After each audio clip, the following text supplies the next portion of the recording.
Do you want the ultimate Final Fantasy VII experience? Well, I'm going to show you what Final Fantasy games to play in what order so you get the perfect experience. So you start with the 1997 release of Final Fantasy VII.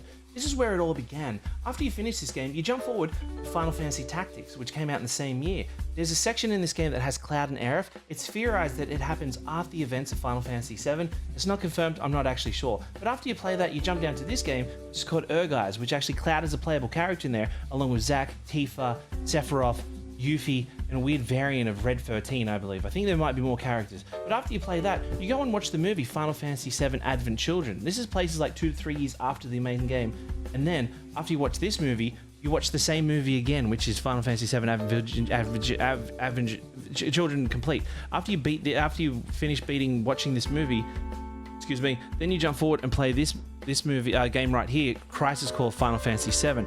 This is set before the story of Final Fantasy VII, which focuses on a character that only appears for like maybe 2 minutes, but he has a whole scene that it's absolutely skippable.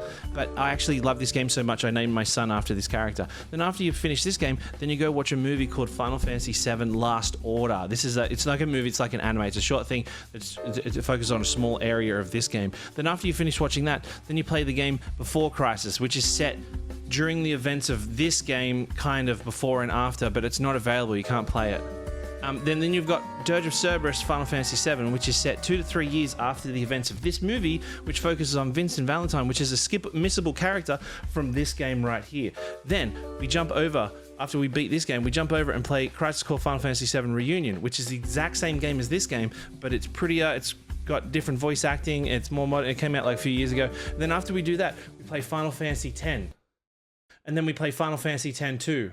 Then we interact with a character called Shinra. Now, it's theorized that Shinra is actually a descendant of the Shinra Electric Power Company, which is like one of the main antagonists that set the events in motion in Final Fantasy VII, the original game.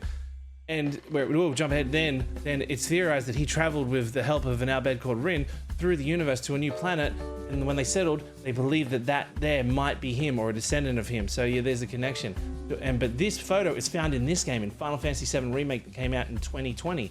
Then after you beat Final Fantasy VII Remake, which is only the first 2 hours of this game, but it's roughly around 50 hours on your first playthrough, then you jump over to Final Fantasy VII Remake Intergrade, which is the DLC of this game, which focuses on Ffvii, which was a skippable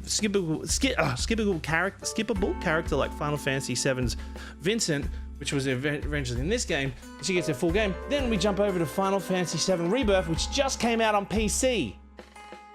Oh, and then you got this game, but I think it's discontinued. But anyway, that's the full ultimate experience. I ran out of